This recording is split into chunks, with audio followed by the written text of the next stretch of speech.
dados por Moisés, escritos pelo dedo de Deus, para o povo de Israel, naquele contexto da saída do Egito para a transição entre o Egito e Canaã. Quando Jesus vai comentar um pouco a respeito da guarda do sábado especificamente, Jesus não cita o judeu como vamos dizer assim, a parcela da humanidade ao qual o sábado foi concedido. Jesus vai falar em Marcos capítulo 2, o sábado foi feito por causa do homem, anthropos.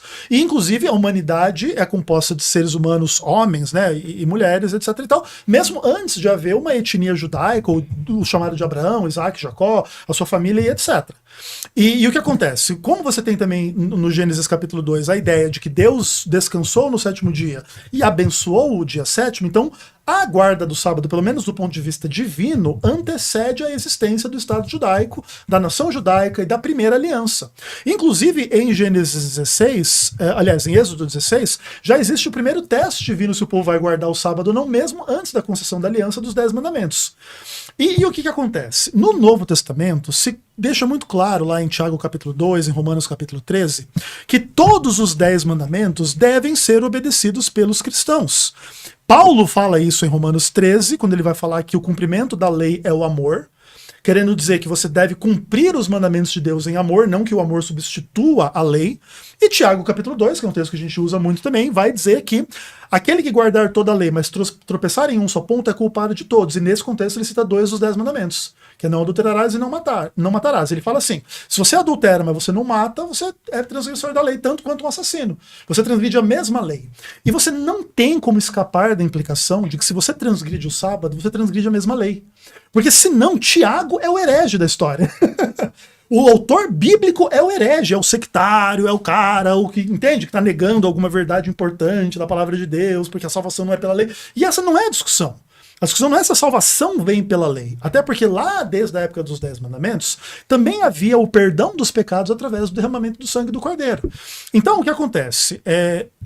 O entendimento adventista não é sectário, não é herético, não é demoníaco, não é equivocado, ainda que possa-se discutir mais profundamente essas questões. Mas acusar o adventismo de ser herético, especificamente por causa da guarda do sábado, é uma coisa que não tem condições. Entendi.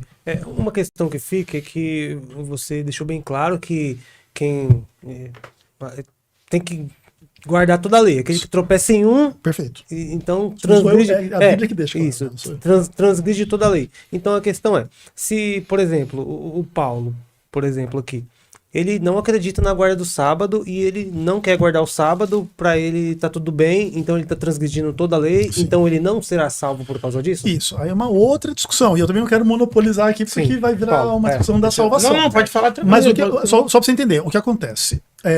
O Deus ele vai julgar a luz que a pessoa tem, a sinceridade que ela tem, o conhecimento que ela tem, a tradição na qual ela viveu, o julgamento divino vai na alma que eu não entendo, entende? Então assim, a salvação, a perdição não é assim, transgride esse mandamento aqui vai ser perdido, porque senão vai se perder todo mundo, irmão.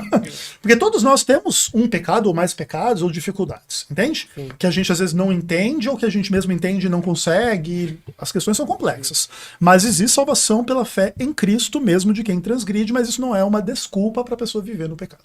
Exato. Vamos lá. Paulo. Bom, então, na verdade é o seguinte, quando Ezequiel aclama essa ideia quando eu fiz o levantamento dos 10 mandamentos, Ezequiel é bom debatedor, ele é articulado. Então ele sabe fazer a análise, o viés. Se o cara não tiver ligado no debate, já era. Tô falando isso aqui ao vivo, tá?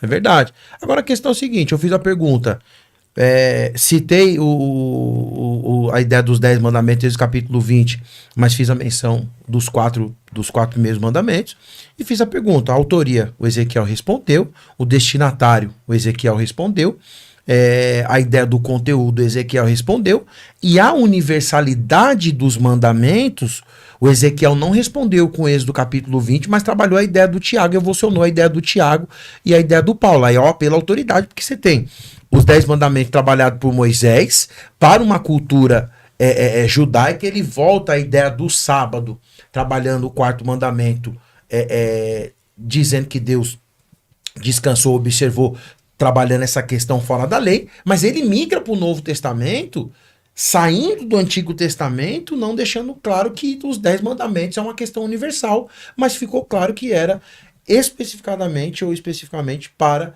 o judeu ou o israelita. E aí existe uma apelação à ideia de Tiago para que todos os mandamentos devam ser cumpridos, e se ele não for ou se eles não forem cumpridos, você está tropeçando. E aí entra a pergunta que você faz quando você trabalhar. Então, se ele não guardar o sábado, ele não será salvo. Pois bem, Mateus capítulo 5, versículo de número 17, que é um texto que deve muita atenção. Não pense que vim abolir a lei ou os profetas. Não vim abolir, mas vim cumprir. Na verdade, se você observar Jesus, ele... Agora todo mundo vai ficar espantado comigo. E aqui pode vir com a contrapartida, porque já é de caso pensado.